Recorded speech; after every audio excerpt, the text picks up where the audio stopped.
The GT2 European Series, powered by Pirelli, is back on its travels this weekend. It has come to Belgium, it's come to Spa-Francorchamps, and it's also performing in absolutely glorious weather. Yep, Spa and glorious weather in the same sentence. Not a cloud in the sky, really hot temperatures, and Belgium looks set for a 10-day heat wave for 2 weekends of action. Speed Week this weekend, the crowd strike 24 hours of Spa next, and here with the temperatures at 25 degrees centigrade, we are getting set for GT2 qualifying. We, being David Addison and Joe Osborne, you're looking at the new pit building. That's the old race control site, the old Uniroyal Tower, now this much more modern building. There's a bridge across the track overlooking the heritage pits as well. The green flag has just been shown, so the session is live as the reigning AM champion Philippe Pret makes his way down the pit lane. And Joe, again, it's a busy grid like we had at Monza, some good racing in prospect, and a bit of shuffling in the entry list as well. Some new faces and some returning faces. Yeah, we saw Monza, didn't we, suddenly catapult the grid size up from anything we experienced last year, which was great to see. This is one of the cars that shuffled. It was a Porsche. We're now in a Maserati for the Iron Dames by SP Racing. So looked like they struggled in that Porsche. They're the only Porsche on the grid in that instance. So the Maserati are a much more well-known GT2 prospect. Yeah, the Porsche is being used by the Dynamic Racing, or Dynamic Motorsport rather, team in Italian GT. So the Iron Dames by SP Racing squad have taken over the Maserati that's normally in that gold hue for Roberto Pamparini and Mauro Calamia. Driver 1 then onto the circuit for 15 minutes. And they're not going to get very many laps in, of course, but a very gentle exit from the pit lane there for Thomas Andersson with the Razzoon Northern Racing KTM. Simon Birch back behind the wheel with him this weekend as the co-driver. Simon Birch we're now seeing in GT World Challenge Europe, but it's good to have him back in GT2. Pit lane gradually emptying. Maserati, Ginetta, KTM, Lamborghini, Ferrari, Audi, Mercedes are your brands represented in GT2 this weekend. They need to hurry up. Clock's ticking. The problem is the pit lane is the full length, isn't it? F1 and endurance combined. So it takes 75 seconds just to do that. Plus the outlap on these cold Pirelli tyres. It's probably going to be 2.5 minutes or so. So suddenly we're going to probably be crossing the line with around 11 minutes remaining, maybe slightly less, for our lead car of Philippe Pret kicking the gravel up that's already been brought on this morning. The gravel traps really change profile around turns 6 and 7, so the gravel getting brought on is a lot more prevalent than we've seen in previous years. Yeah, Philippe Pret had a good start to the campaign, didn't he, at Monza? And there you're looking at one of the Ginettas. We've got the car for Ethan Gialdini and Michael Nuhr, plus the Lawrence Tomlinson, Mike Simpson car. And it's Ethan Gialdini we're looking at. Race wins at Monza. Antoine Potti in the first, and David Thelenius and Jamo Hertling in the second race. Both of which get good racing and dramas, and one of the beauties, of course, of double driver racing is the differing pace of a pro and an am, and also in this, of course, you've got that extra compensation time. So the top 3 in race 2 at Monza across the 3 classes, which are Silver, Pro-Am and Masters, they all have slightly longer pit stops going into race 1. So getting a runaway winner race after race after race after race really doesn't happen. No, and that keeps the racing fresh, doesn't it? And because that penalty happens halfway through the race during the pit stop, you kind of get 2 races in one as well, so it keeps it very fresh. Ginetta's benefiting from being towards the end of the pit lane, so they will be the first to start a flying lap, but you can see from the body language of the cars, tyres not ready, so I don't expect this to be a particularly representative lap time. So again, it's going to be 9 minutes until we probably see the start of a push lap, so we'll nearly be halfway through this session by the time we see what these cars can do pace-wise. Oliver Freimuth going through with the Lamborghini, a car that he drove last year and has also raced within Super Trofeo. But Oliver Freimuth, who for many, many years was a loyal Renault one-mate racer, going now down towards Bruxelles, that long right-hander. You're plunging downhill at this point, turning right, and then to get back onto the power towards the left-hander of Speaker's Corner. Meanwhile, over the timing line here comes the green-roofed KTM up towards La Source. This being 898, that's the MZR Motorsport Centrum Ried car of the 2 pseudonymed Austrians, Max Grip and Jack Russell. And more Maseratis prevalent as well within the entry. Got Audi on the entry list as well. LP Racing is ever a busy team. And now we're starting to see proper competitive sectors with effectively a third of Q1 gone. Yeah, and this Maserati is still weaving left to right, just trying to build a tyre temp. Tyre temp always coming better from hard braking, accelerating, but it's hard to do that on the long straights here at Spa and not get a slow lap time, and that's going to be the win here. It's going to be some cars, I think, are going to get 3 push laps and some will get 4, and maybe those cars that do get the 4th one are going to be artificially higher, so they'll do well in qualifying, but maybe in the race they'll be out of position, so we're going to see an exciting race for some cars, maybe not in the position they should have qualified. Now this is the Antoine Potti I4 race Maserati. Antoine driving for a team that's fresh into circuit racing from rallying, and he was a winner in race 1 at Monza and then had a puncture in race 2 very early on, not only in the race but in the lap, and it just wasn't really worth trying to drag the car around. So a bittersweet weekend, a win and a retirement.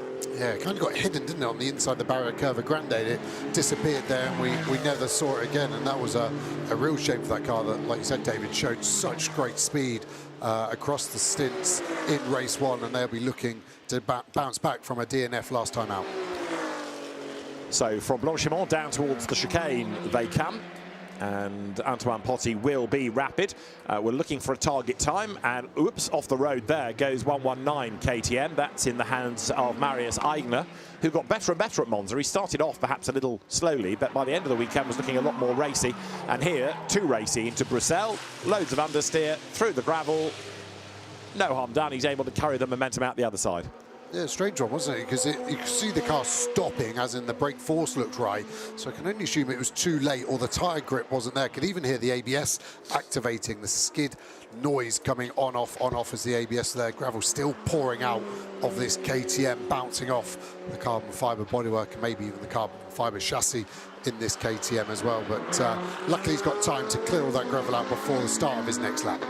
Now we're starting to see an opening lap time. Philippe Pret, who is the Masters Championship leader, he is the fastest on a 2:24.378. 89 KTM is Victor Marache going out of La Source hairpin. So Pret, Lawrence Tomlinson, and then Antoine Potti was the top 3, but now Shota Abkhazova in the Lamborghini number 12 has gone second. Now Abkhazova wasn't here yesterday for free practice. They've got 898 KTM. But Abkhazova up to second, somebody that did race in GT2 at Misano last year.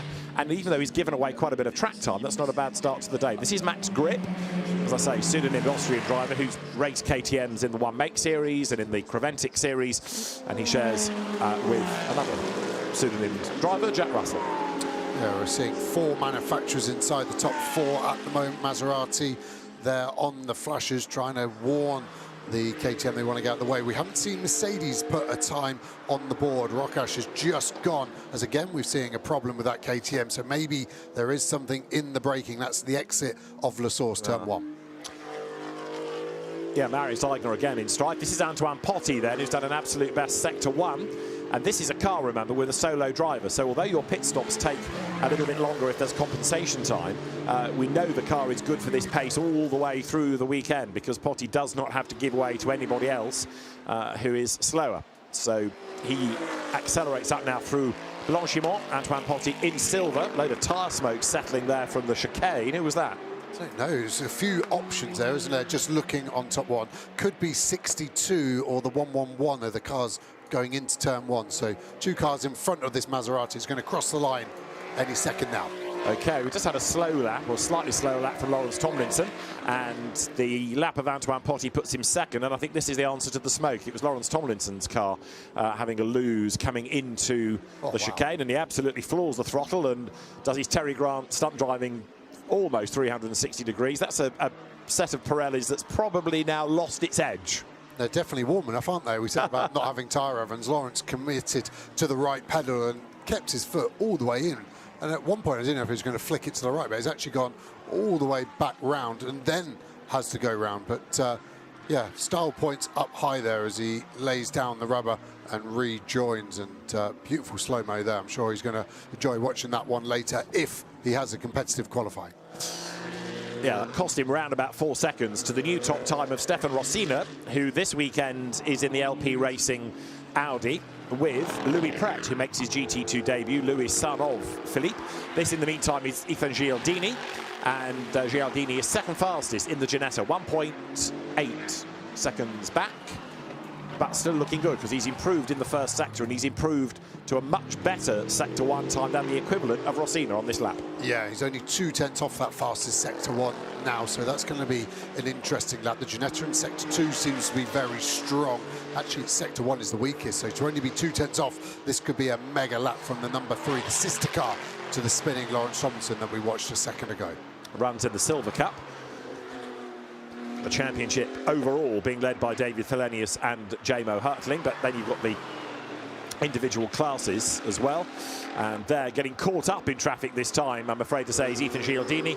The Mercedes eventually gets out of the way. That looks as though it's the Alberto De Martin Neil Montserrat car, Alberto De Martin at the wheel of it, but the Ginetta encountered that in exactly the wrong part of the racetrack, and the sector time is down by nearly a second, that 9/10. Yeah, so he's now 1.1 down on the lap after 2 sectors. He's 1.8 off overall at the moment, so there still could be an improvement on his time, but totally 6-7 tenths lost. Kicking up the sparks there as the car actually bottoms out, it seems like, turning into Blanchimont. So this Ginetta fully planted, very low to the ground, under braking, squirming, and this is his last chance to go. Already 4 minutes and 15 seconds remaining, the time evaporating. It does rather. Antoine Potty has gone top in the Maserati, 2 minutes 20, but Ethan Gialdini goes fastest of all on a 2:18.807. Where did that come from?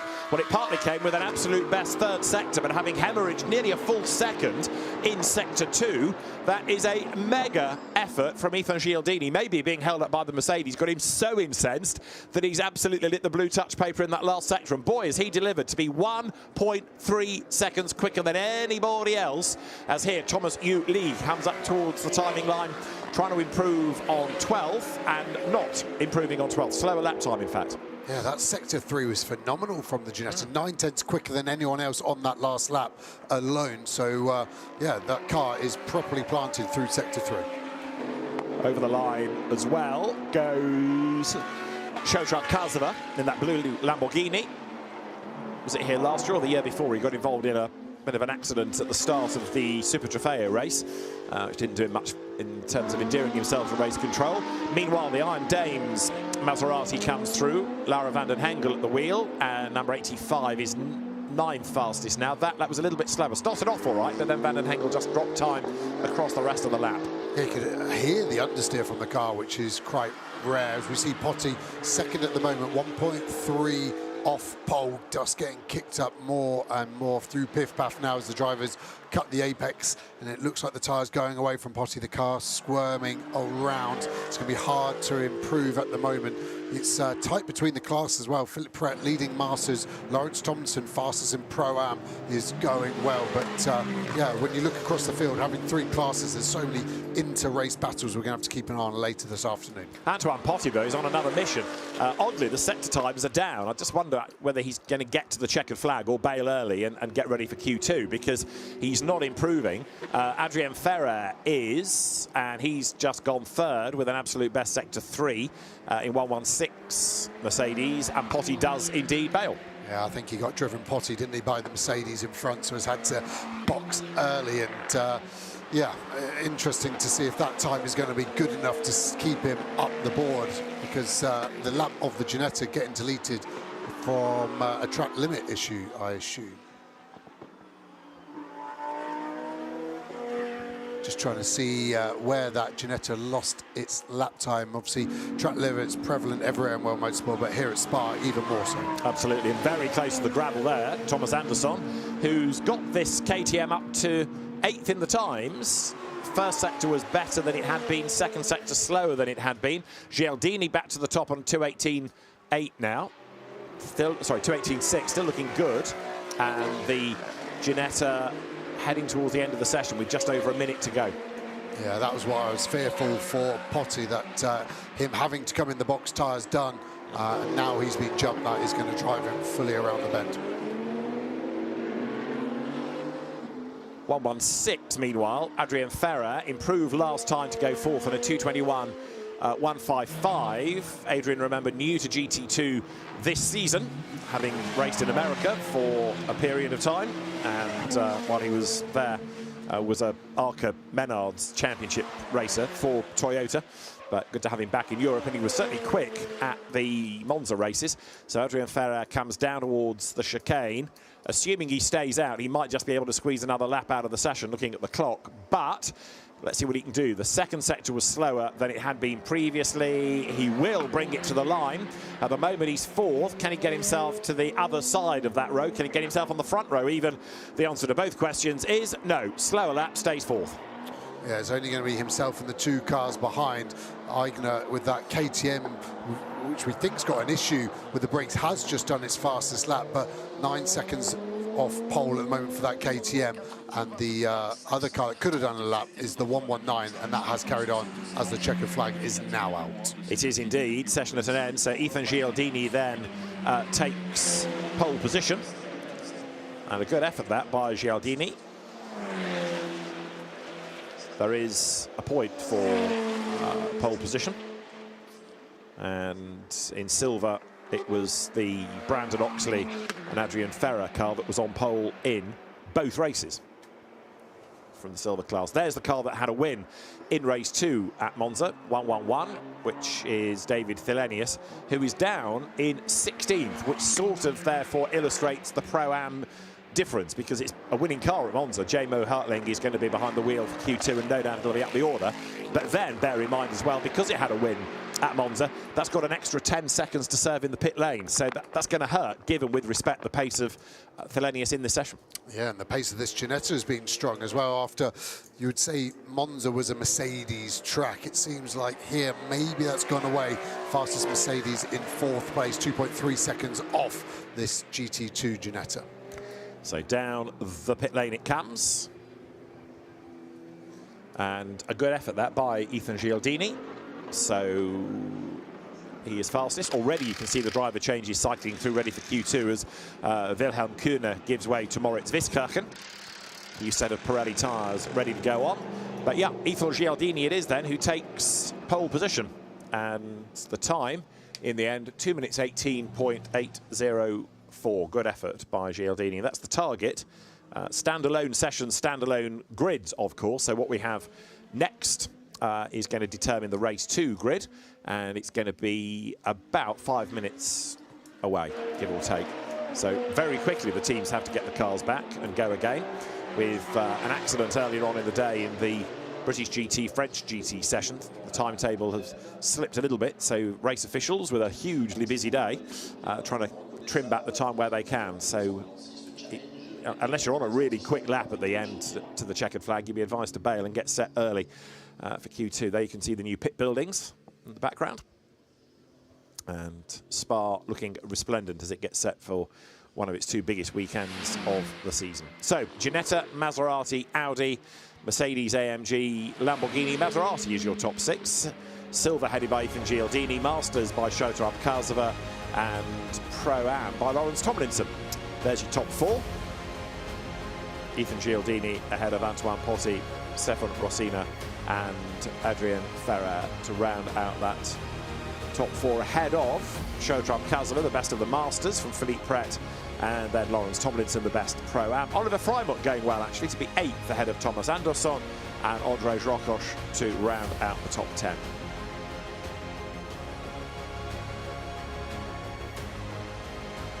So a margin of 1.3 seconds, that is quite a gap.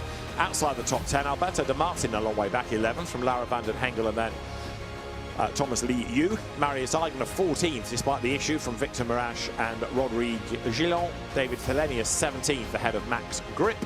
Patrick Michelier 19th, and to round out the 20, Wilhelm Kuhne's SR Motorsport by Schnitzelarm Mercedes AMG.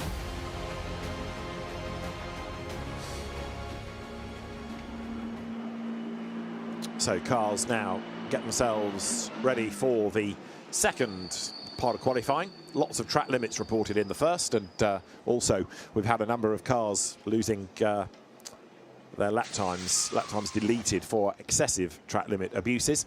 So drivers needing to be mindful of that as they get set for this second session. And there is Antoine Potty. Arguably, Joe, this is going to be a tougher session because this is where in the Pro-Am cars, the pros are ready to go. And that means there are even more drivers you've got to be fearful of to combat your time.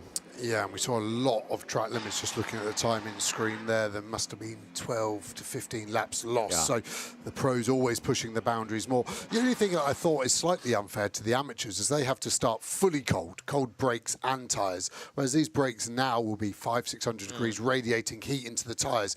Maybe with this long lap at Spa, we're going to see cars able to push on their first flying lap rather than second and third for those amateurs. Of course, more energy from the pros helps that as well, but the ambient being so high, the tyres are probably starting at about 30-degree ambient. Then with the brake temp, they're probably going to be at 45, 50 degrees. By the end of the lap, 70, and you're in a window there where you can generate a good lap time. So we'll see shortly what times are going to be offered up in Q2. A 2:18.8 is the target. And we are almost ready to go. We're into the last minute before we go green at the end of the pit lane. Drivers strapped in the single driver to car entries. They just remain behind the wheel. Oliver Frymont, one of them. And 11:16 is confirmed as the start time. That's about 40 seconds away. And again, only 15 minutes. Yesterday, a lot of track time afforded through free practice, but qualifying, pressure is on. It's always nice as a driver when you get 2 qualifying sessions. Pretty rare in any modern GT racing to get like a second set, second go. So those single driver outfits, we see it from Philip Preth a lot, don't we? He improves on himself because he knows what to do before the tyres dropped away. So we'll keep an eye on what he can improve as a guide. He did a 2-minute 22.5, so that'll be a good reference of what he can achieve in this Q2 session. Interesting also to see where his son rocks in, because Louis Pret, who we get used to seeing in a McLaren in GT World, he's going to be on this grid as well, and he'll do the qualifying session now. There is number 8. That is Nicola Pirri, Luca Pirri's son, taking over from Thomas Yu Lee. KTM's burbled down the pit lane behind, and we'll start to see some lap times being offered up in a few minutes' time, because it's, as we've been making the point, a long out lap, then a start-up lap, then you go for it. This is a slight issue, isn't it, when the driver change, tyre change takes a bit too long. You're losing of track time. Let's get to the pit lane. Thomas Yu Lee has done his session. That gives him the opportunity to talk about that session in the company of Bryn Lucas. Yeah, thanks very much there, Addis. Here with Thomas Yu Lee, as you say. Now, it was a good quality session for you. It's interesting conditions out there, particularly with the race coming up later on. Different conditions for the race as to quali. Well, I'd say that, you know, for me, being out for one of the very first times, you know, very little experience, I think definitely try my best to get to where I need to be. Still very tough, I'd say. But, you know, the fact that now the quality is done for now, got to focus on the race. You've had a couple of good results, particularly the second race last time out in Monza. And when you look at this one here, if you look at the results, they're working your way up the order, no compensation time or anything like that. So clean track, no problems ahead of you. Yeah, honestly, with first race, yes, in Monza, there's a lot of emotions, even to talk about it right now. But I say, again, past is the past, so I'm going to focus whatever that's in the front. Yeah. What about racing at this such famous place? And obviously you have the USA flag on your midriff there, but what about racing here in Belgium? Oh my God, Spa is definitely one of my favorite tracks, and it's such an honor to be here to race in one of the most historical F1 tracks, right? So yeah, it's a pleasure, and luckily we have really good weather out here as well too. So I'm gonna try to enjoy as much as I can. Best of luck later on. Thank you so much, appreciate it.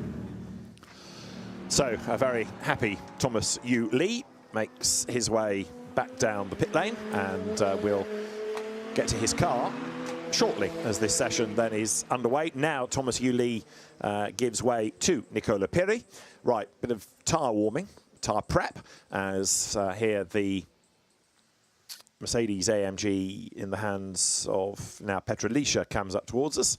And behind is Mike Simpson in Ginetta number 62. He, as ever, is going to be one to watch. So those two getting themselves together up at Les Camps. The road's still climbing at this point. Only now do you start to go downhill. But there's an awful lot of uphill at Spa, trust me. They're the SR Motorsport Mercedes. Again, tyre prep down towards that long left-hander of Pouon. Interesting, it's a very slow outlap from a lot of cars, isn't it? I don't know if that's the logic to try and get the tyre prep done on the outlap, or I think in Mike Simpson's case, he just didn't want to go offline. It's so dirty. He was waiting for that Mercedes to get out of his way so he could keep his tyres clean, as we see the Maserati versus Audi battle here on his outlap. Bit of jostling for position will get more important as they get to the end of the lap. Obviously want to start the lap without any compromise. The Maserati now in the hands of Sarah Bovey, who was the Grand Marshal at Le Mans a week ago, the first non-winner to be afforded the privilege. The Iron Dames by SP Racing entry, and on home soil, Sarah takes over. But interesting to see how they adapt to a new car. You say that rightly, the Porsche that they drove at Monza, perhaps they didn't gel with, but they're starting afresh with yet more new machinery. And actually, in Sarah Bovey's case, she knows about GT3 style Porsches, if not GT2. Now it's a totally new concept. And you would say the Maserati has been the go-to GT2 car, haven't you? Over the last few years, it seems to be competitive everywhere, a mix of circuits. So hopefully for them, it's a positive change, and they can be at the sharper end than they were last time out. So Mikkel Nior in number 3 Ginetta. Antoine Potti stays behind the wheel of his Maserati. Patrick Michelier's Ferrari, Shotram Kazavas Lamborghini. They're the first 4 through, on now to a flying lap. As you look there at number 62 Ginetta, Mike Simpson. Makes a great noise, that car, as it thunders down the hill. Yeah, I bumped into Lawrence Tomlinson, Ginetta owner, this morning as it flies through a ridge. You can see the puff of smoke. He's been racing out in the United States as well, and the Americans have got the perfect ear to appreciate that noise as well. So that car hopefully going to be popular this side of the pond and that side, as Mike Simpson backing out of this. Obviously, he's gone through a rouge, decided the tyre isn't there, and is going to go for another prep lap. That's quite a common thing as a driver. You go through the first part of the lap as fast as you can. You see how it feels. You look at the lap time delta, and if it's not there, then you decide to bail on it early and let the tyre come up in a more forgiving manner, rather than just driving flat out on a lap that won't ultimately be your fastest. And that illustrates the drivers that are experienced, the drivers that are using their heads, rather than, oh crikey, we've only got 15 minutes, I need to go for it and put as many laps in as I possibly can. Here you've got that ability to read the session and have confidence within yourself that, okay, this isn't the ideal lap. I'll scrub it, I'll go again, I won't waste the tyres, but also confident that they're not going to exceed track limits and squander the opportunities they do have. Yeah, and to kind of back up that point, the sister Ginetta has just gone fastest on a 2:23. That's 5 seconds off what that car did for pole position in Q1. So that is going to be fundamentally a pointless lap by the end of this session. So you might as well let the tyre warm up nicer, because you're going to have to use these tyres in the race as well. And there is a problem. If you push too hard on it early, you can damage it and take the life out of it. So it will hurt you towards the end of the race as well as your qualifying. So the session with 8.5 minutes still to go, as we look at a bit of cement dust or sand put down. We had a Porsche that crashed in its qualifying session at that part of the racetrack. That's why the track prep has been done there. Into the chicane, a bit deep as well, comes number 110 Mercedes. This now with Moritz Wiskirchen at the wheel, but he pulls the pin, ready to go for a flying lap now. Wiskirchen, we know he's quick, and he's just gone top on a 2:23.3, but again, we're miles off what was being achieved in Q1 when the drivers were at their quickest. Yeah, Potti has just gone purple in Sector 1. This car we're looking at here, the black and fluoro yellow Maserati, is just under half a tenth quicker than the ultimate Sector 1. So this is what we're starting to see. The drivers that are not sharing the car are able to really get on it that bit quicker. So this lap, if stays good, should be in a high 18, maybe a low 19. Potti, we understand, did run wide at Pouon, but looking at the sector times, there's evidence to suggest that Potti's lap has not gone down the pan, so it should be a good effort this when he gets to the chicane. Meanwhile, Sarah Bovey has gone fastest on a 2:22.0. This is the car that topped the times in Q1. Now Mikkel Nior at the wheel of it with a personal and an absolute best, and as he goes fastest, he does a 2:18.7, so quicker than his co-driver went by a tenth of a second. Yeah, Ginetta looking phenomenal. I wonder what Mike Simpson's going to be able to do. The Mercedes that we were following at the start of the lap has gone fastest in Sector 1. The times are coming in thick and fast like we thought it would in this pro session. Here's the sister Mercedes, the 111, J-Mo Hartling, down the order at the moment, but hasn't set a lap time. This is his first offering as he crosses the line now to go second. So Hartling, the Monza winner then in race 2, 1.3 seconds down. It's still quite a margin that Michael Nior has over everybody else, and that was not quite the perfect lap. It was a personal and then 2 absolute best. The new absolute best, though, in Sector 1 has gone to Mercedes 116, Brandon Oxley at the wheel, and he again was fast at Monza, so Oxley a man to watch. This is Wiskirchen, who is improving in the sectors. And having just said that Brandon Oxley had gone fastest in Sector 1, well, he's had his lap deleted for track limit offences. We saw the car here of the Mercedes really struggling with oversteer as they turn into Stavolo 1, so maybe the tyre already starting to go away. The rear tyre always going away first. Obviously all the power going through, and over 700 horsepower from this GT2 Mercedes. Traction looks good as he's going to break the line. Where are they going to be? And it is only 4th place on another 220, although Simon Birch in the KTM behind has finally got sub 20 and a 19.7. Yeah, so the margin is being reduced, isn't it, between the two of them, as we look now at the charging number 115 Mercedes. That is Neil Montserrat, the team owner, at the wheel of that car, and we've yet to really see anything proper out of him because he's way back in 14th. Mike Simpson has gone fastest, though, on a 2:17, 9.20, best lap of the day, first driver into the 17s. That's nearly 8/10 up on the rest of them. Well, there's your answer. That's what Mike Simpson can do, so it's looking good for Ginetta. It's a 1-2. Really good, and these are fast times, aren't they? We saw these cars faster than GT3 cars at Monza. It's going to be very close between these cars and the British GT qualifying later on. I think it's going to be a 10th one way or the other, but that's a phenomenal lap from Mike Simpson to go nearly 8/10 clear. Mercedes running together here. Look, we are about just under 5 minutes away from that checkered flag. Moritz Wiskirchen, absolute best in the first sector in Mercedes number 110, the sister car to J-Mo Hartling's that has dropped time in the second sector, and he now tries to get through the traffic. He gets up the inside of Montserrat. So Hartling here losing time in sector 2. The lap is currently good enough for 5th. Let's see where he ends up as he breaks the beam now. He's up to 4th, J-Mo Hartling, with a 2:19.656, and Montserrat's lap, he improved, but only to 11th. Yeah, and they're only going to get another couple of laps where they are on track with time remaining. That was a desperate lunge. In a race, it would have been desperate. In qualifying, it shows you how much J-Mo wanted that lap. As we look at Brandon Oxley, he had been going purple in Sector 1 with track limits and without track limits, but this lap is dropping away, and this could be the story of the qualifying for the Mercedes. I think they seem to work the tyres slightly harder than everyone else as he lays down a load of rubber coming out of Brussels, turn 8. Lap times for Nicola Pirelli, also for Brandon Oxley and for Antoine Potty deleted, only those 3 drivers.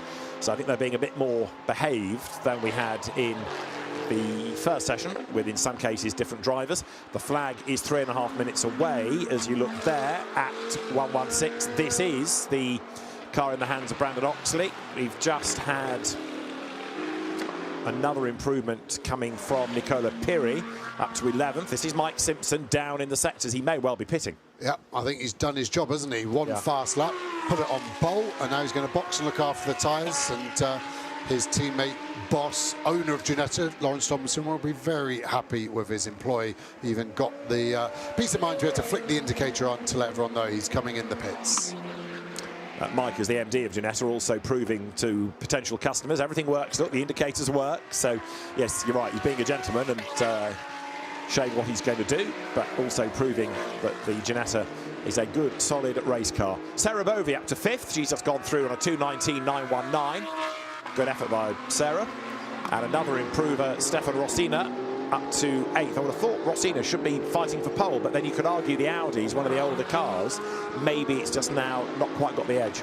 Yeah, Bovey was the fastest Maserati until Potty just a second ago took that back to take 5th overall and that fastest Maserati crown. But yeah, very tight between a lot of these cars.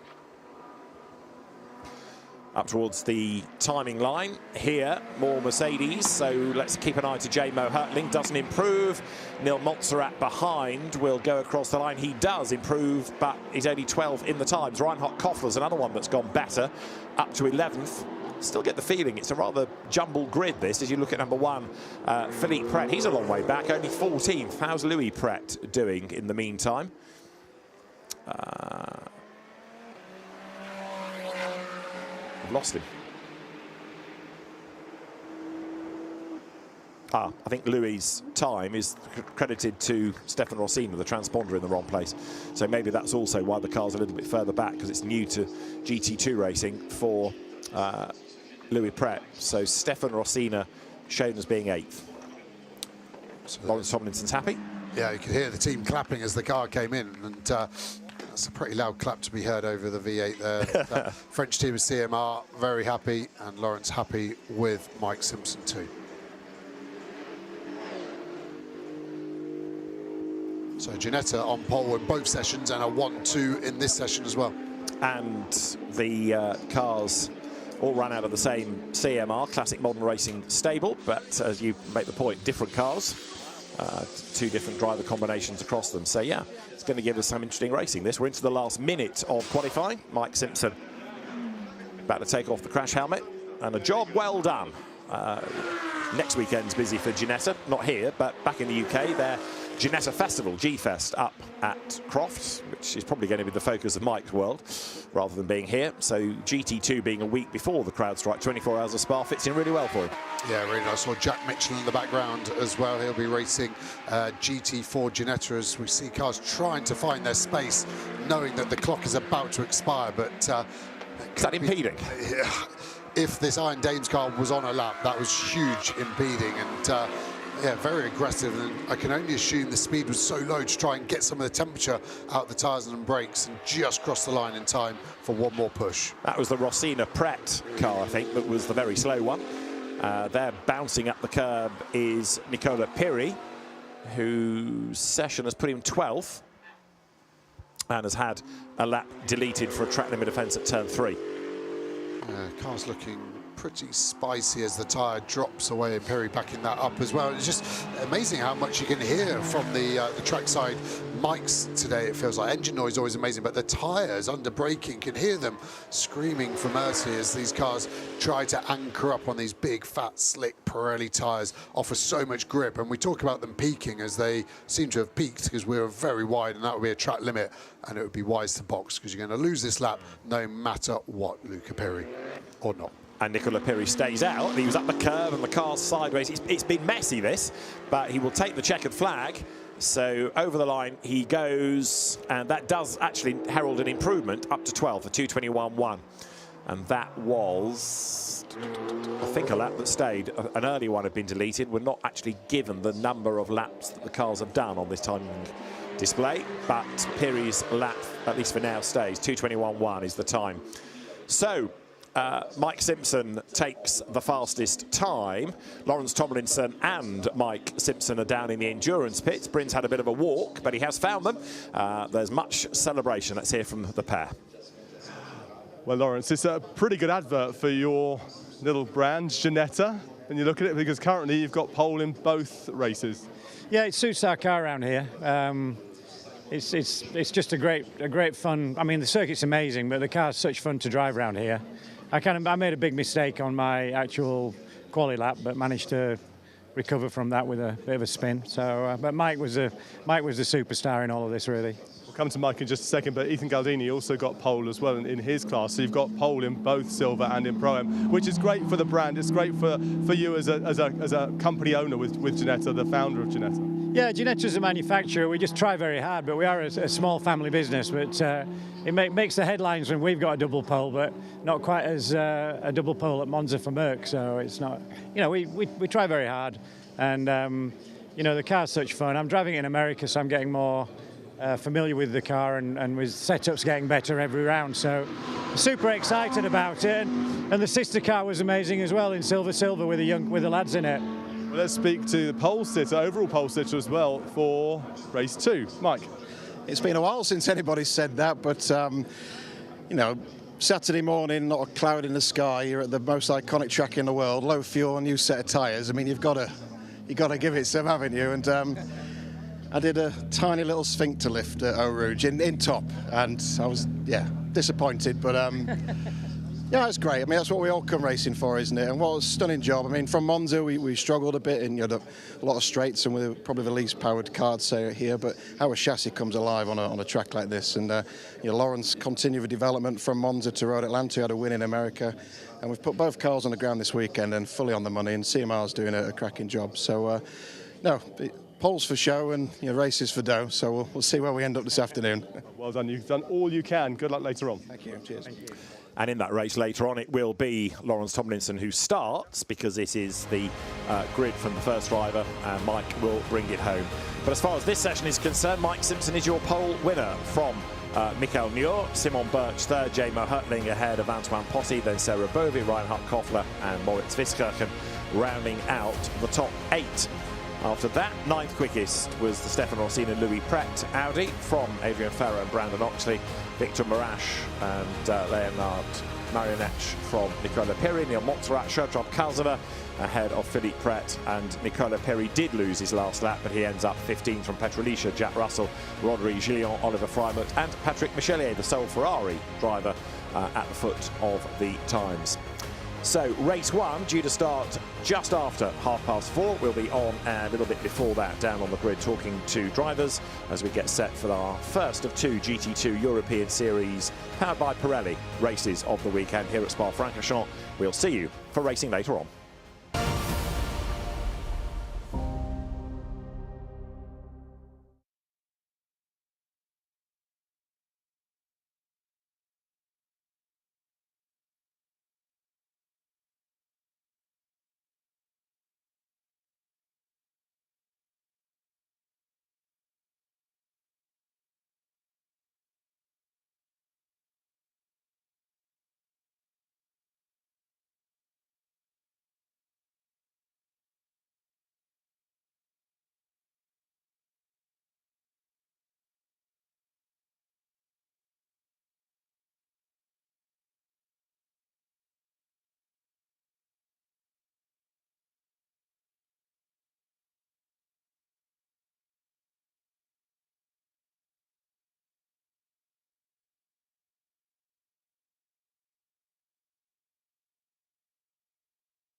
La voiture numéro 4 de Kyler Chisholm, mais je peux me tromper.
déjà la course.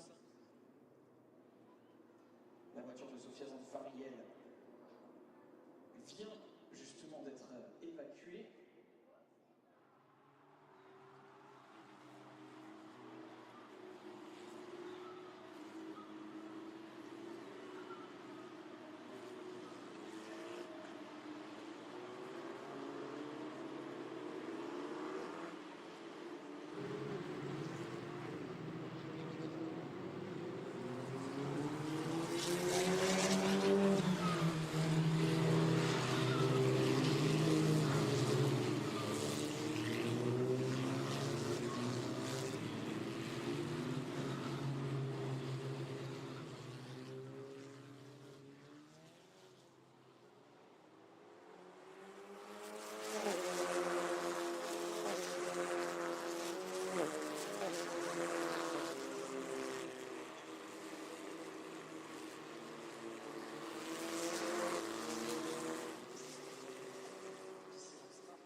Lilian Soares a connu également quelques déboires visiblement, du moins sur le live timing des données que j'ai.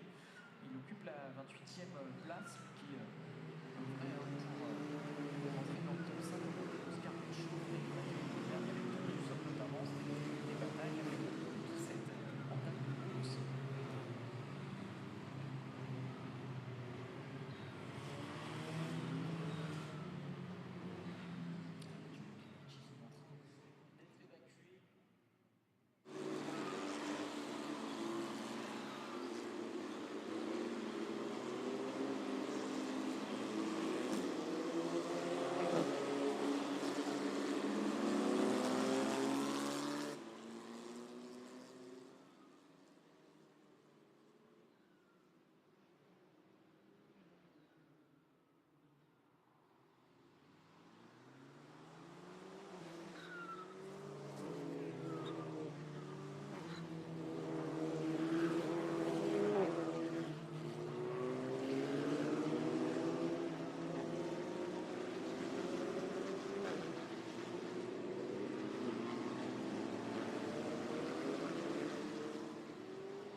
11e rang. Jules Avril termine 14e avec Lilian Soares qui termine 15e. Le Polonais Wojciech Woda termine 16e avec Paul Glaise qui termine 17e. Annabelle Bryan conclut ce podium des féminines avec une 18e position. C'est Autumn Fischer peut-être qui est la plus déçue au sein de ces féminines. 19e, elle est 4e des féminines. Shane Chandaria, le pilote kenyan, termine 20e avec Jade Jacquet qui termine 21e. Sacha Weisman, le paraguayen, termine au 22e rang. Yuval Rosen, israélien, termine 23e avec Angelina Proenca qui termine 24e. Ginevra Panzeri, italienne, finit au 25e rang avec Héloïse Goldberg qui termine 26e. Arthur Échalier, malgré sa sortie de piste,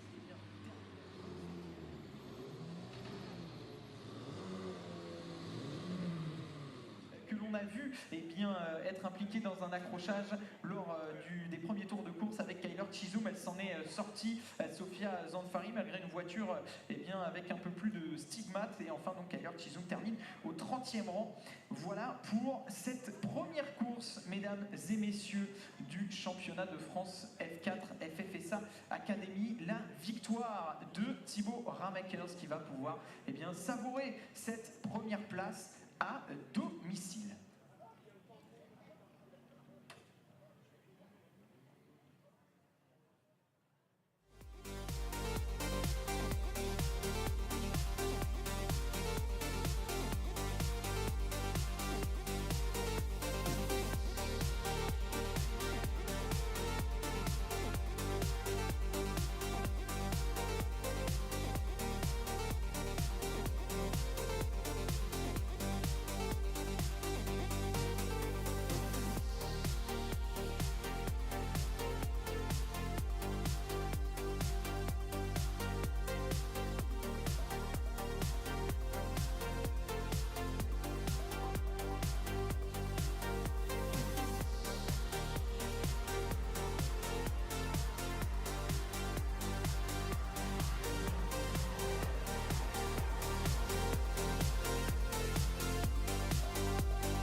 numéro 7, c'est dans sa 16e. Dimitri Jacquin en 17e position avec la numéro 8.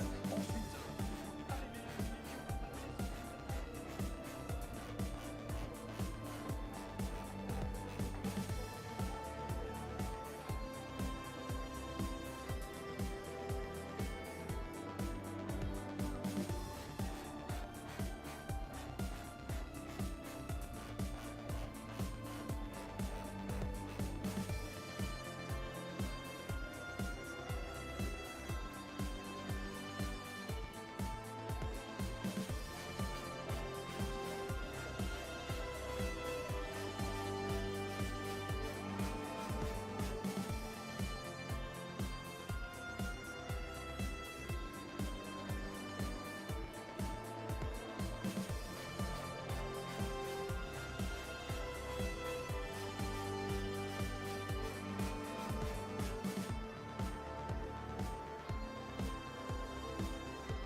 passage du raidillon, très impressionnant raidillon, ce que les Britanniques et les Anglais appellent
ici à la sortie de l'épingle de la source, parce que quand on termine dans le bac à gravier, généralement on a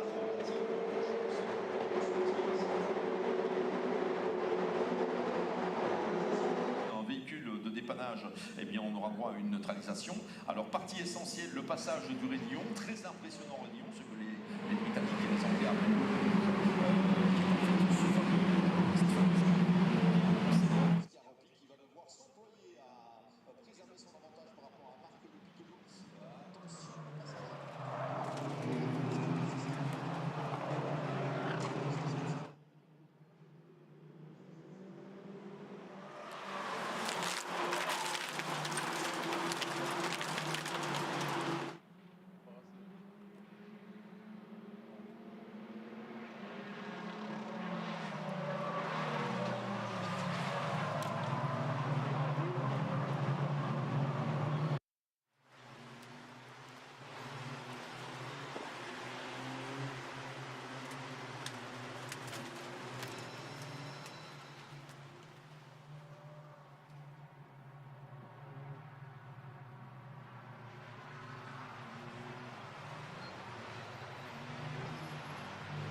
très très large devant Romain Damiani.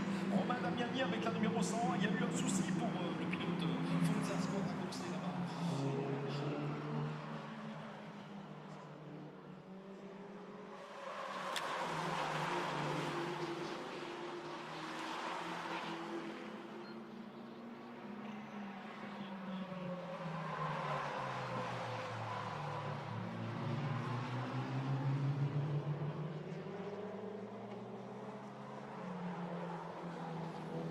Il est immobilisé, Romain Damiani. Il n'y a pas d'échappatoire là-bas. Alors là où elle est mise, elle n'est pas nécessairement mal mise de cette auto, mais on sait ce qu'il peut se passer.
Il est repassé devant, mais maintenant il va devoir se protéger de la contre-attaque dans la montée de Québec.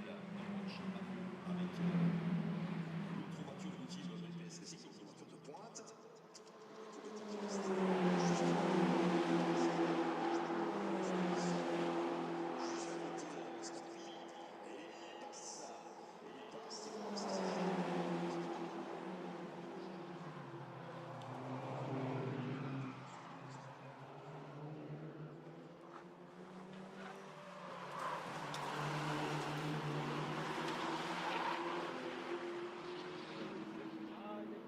En blanc, ça va pas.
classement des mécaniques 2 litres. Victoire de Povlas à Jankavicius avec la numéro 17 qui a mené d'un bout à l'autre de cette épreuve et qui l'emporte devant Vinus Reskivicius avec la numéro 59 et Rokas Gvedaras, la numéro 55. Sachel Roch Manuelo est bel et bien le vainqueur de cette course 1. On rappelle quand même qu'il y avait investigation concernant le contact entre la 76 et la 79. On attendra donc le verdict de la direction de course. Les voitures qui ont directement été dirigées vers...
lancé le concept en France. Ce concept s'étend cette année. Il y a toujours évidemment une SRO GT Academy dans le cadre du championnat de France. FFSA GT, on aura l'occasion de vous en reparler bien sûr dès ce soir pour les essais qualificatifs. Et demain, et c'est une première, la course de 2 heures du championnat de France FFSA GT. Mais il y a effectivement aussi une Ginetta, une SRO GT Academy, notamment en collaboration avec Ginetta dans le cadre du JT2, qui est une motivation, on l'imagine, étape parce que le prix à remporter est absolument magnifique. C'est une saison complète dans le championnat Endurance Cup du GT World Challenge. Ouais, exactement. C'est, je pense, la première fois où on a la chance, nous, pilotes.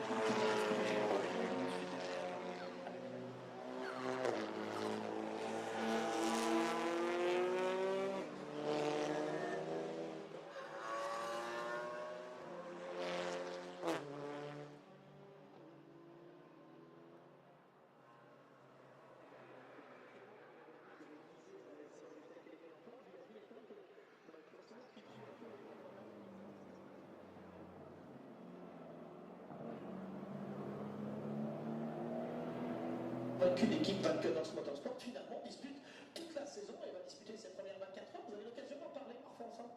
Pas vraiment, c'est pas croisé depuis.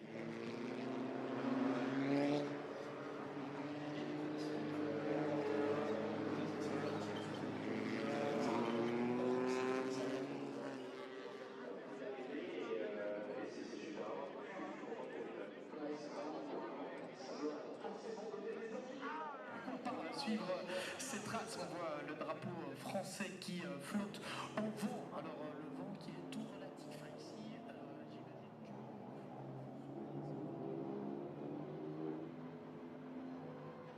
de chaleur, il fait très chaud aujourd'hui sur le circuit de Spa-Francorchamps, comme beaucoup d'endroits, je pense en France, en Belgique, voire en Suisse. Pour l'instant, Ethan, j'imagine en tant que pilote que forcément cette chaleur, il faut aussi en tenir compte. Ouais, c'est clair, il faut la manager parce qu'aujourd'hui on a gagné course d'une heure, bon GT2, et il fait très chaud dans la voiture, donc c'est important de bien s'hydrater avant de partir rouler. Et ouais, ça fait partie aussi du jeu, tout le monde est. Compétition pour subir le moins. Et ici, on est vraiment sur un format sprint, on le rappelle, 25 minutes, 4 courses à disputer, ce qui est le même format qu'il y a 2 ans. Alors Ethan, je sais que toi, tu partageais ta voiture, soit tu roulais seul, mais avec 2 courses.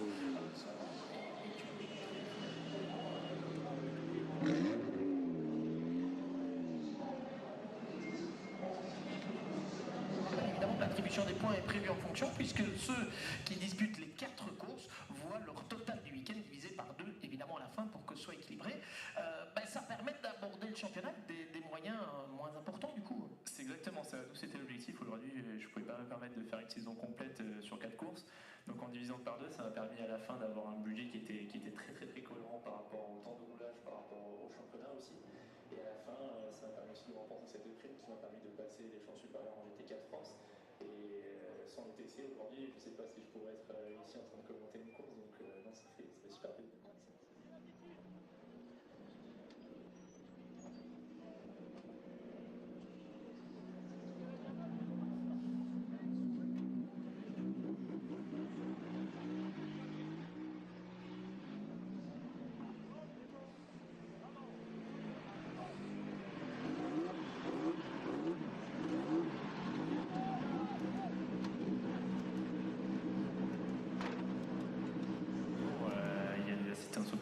Il y a quand même une gestion différente à avoir et à apprendre. Donc c'était tout nouveau pour moi à ce moment-là et j'ai essayé juste de prendre l'expérience chaque course, de comprendre ce que je faisais pour essayer de progresser au mieux durant la saison. Et c'est ce qui a été fait et aujourd'hui tout ça, ça me sert encore et non, je suis très heureux d'être passé par le TC.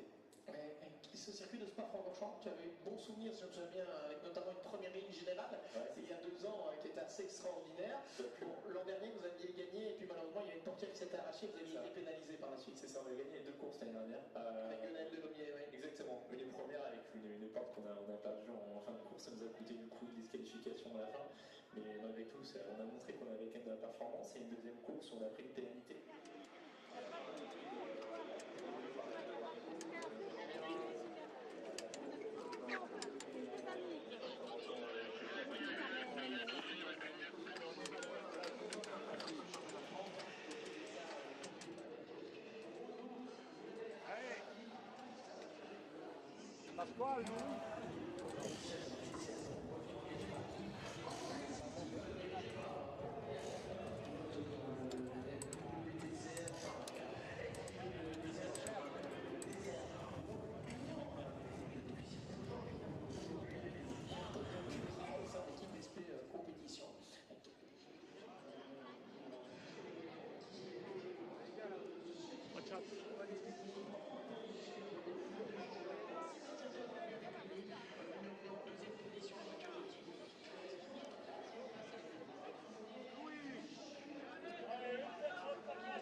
Surmontable, évidemment, 24 points de différence par rapport au leader sur la voiture numéro 79.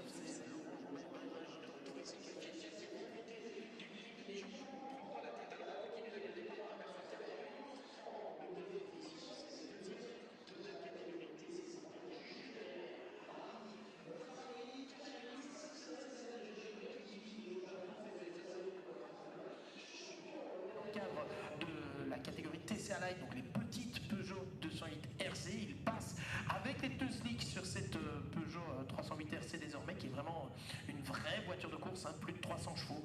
Pneus slick pour ces voitures qui avaient été développées par Peugeot Sport il y a une dizaine d'années et qui étaient apparues avec la coupe Peugeot sur les circuits français à partir de 2017. Pirelli, qui est l'une des révélations de ce début de saison. Enfin, révélation, je ne sais pas. Mais en tout cas, il y a des pilotes qui confirment tout le bien que l'on peut penser de lui dans cette catégorie d'essai. Et puis, il est avec Chiche.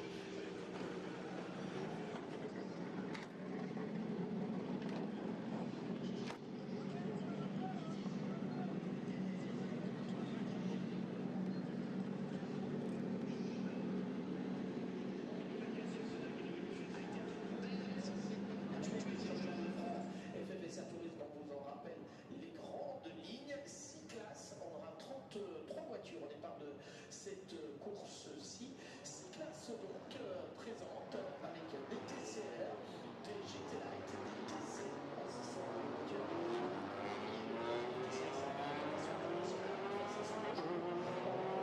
Dans la catégorie GT Light, on retrouve des légers GS2R, environ 350 chevaux, également châssis tubulaire et des Ginetta. Dans la catégorie TC, ce sont des voitures d'environ 320 chevaux qui sont un peu moins rapides que les TCR.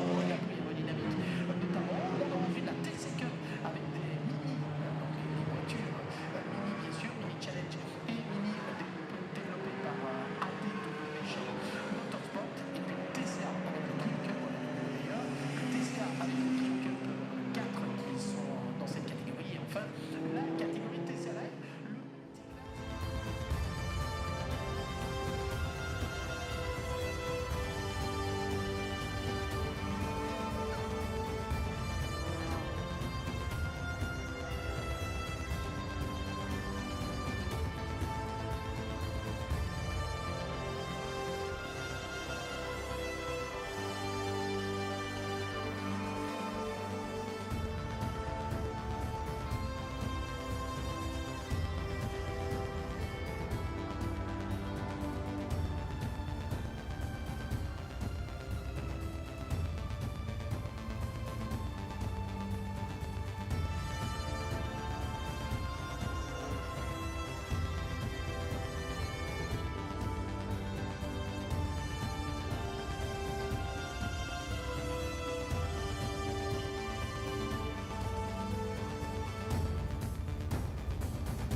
Sébastien tombe devant Pierre Rondeau. Attention, Maxence Passaquet derrière qui interprète assez sa touche avec Stéphane Connet. Et c'est, je pense, Karel Eyoub qui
Stéphane Connet aussi, et l'arrêt de Karel Eyoub.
Chance aux pilotes qui partagent la voiture par rapport à ceux qui roulent en solo. Sébastien Tom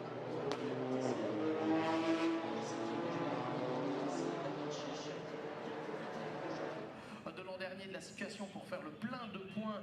Il est en tête en GT Light et 8e du classement général. Michael Boisdur, 15e du général en tête de la catégorie TC Cup. On retrouve encore Julien Pellegrini, le poleman en TCA qui a conservé l'avantage. Et Sébastien Borto est passé devant Marvin Barinski dans la catégorie TCA.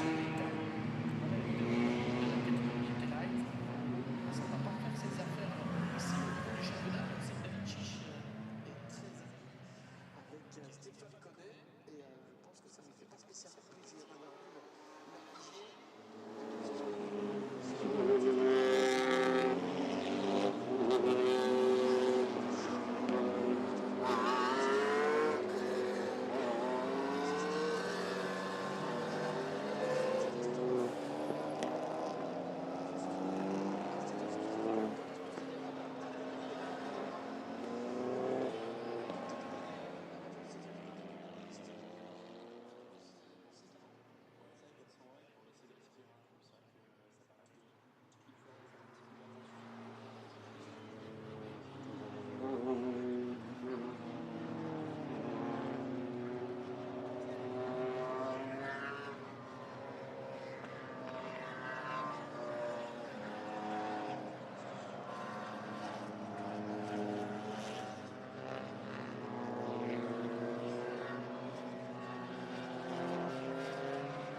avec la Peugeot blanche de l'équipe GSB Compétition, les deux voitures qui vont s'arrêter au sommet.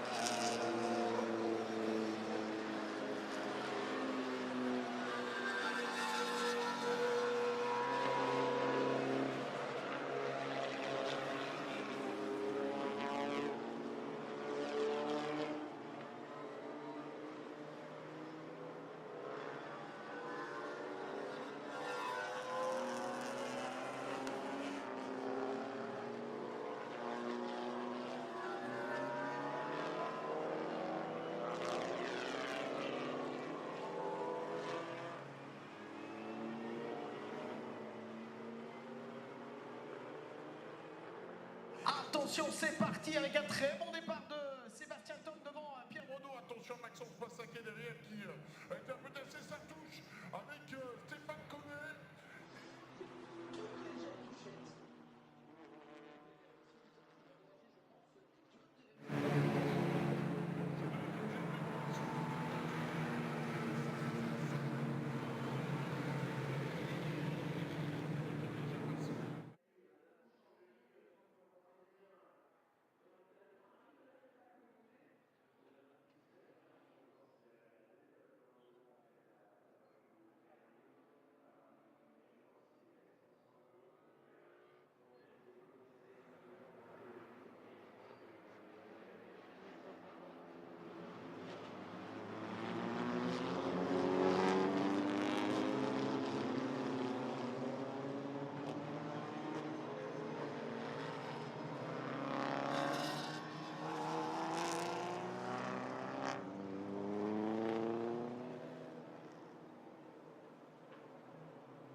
championnat, ils se partagent la voiture. Voilà, du côté de ce que l'on pourrait appeler Victory Lane.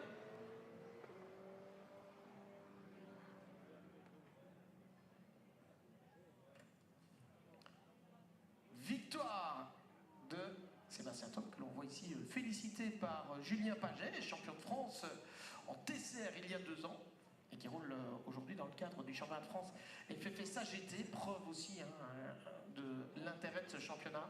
On le disait avec Ethan Gialdini. Ethan, tu es l'exemple, mais il y en a beaucoup d'autres évidemment, de pilotes qui sont passés par le tourisme, qui parfois ont évolué au sein même du championnat de France FFSA Tourisme, et puis qui sont passés par la suite au championnat de France FFSA GT. Oui, bien sûr, et j'espère ne pas être le seul dans le futur.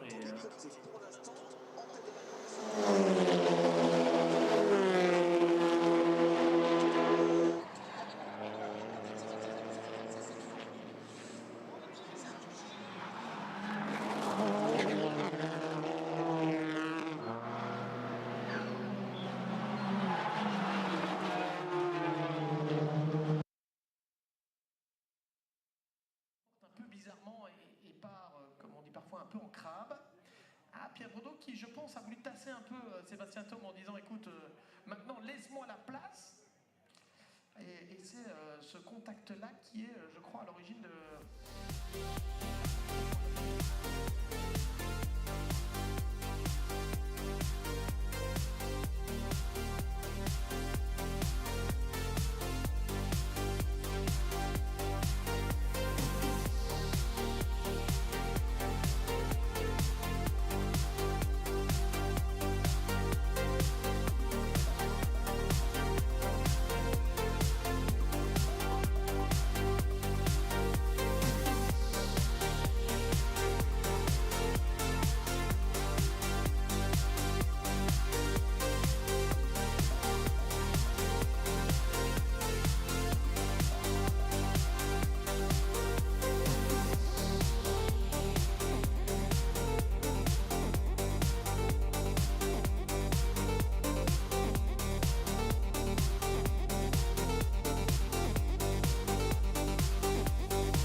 Très bon départ de Sébastien Todt devant Pierre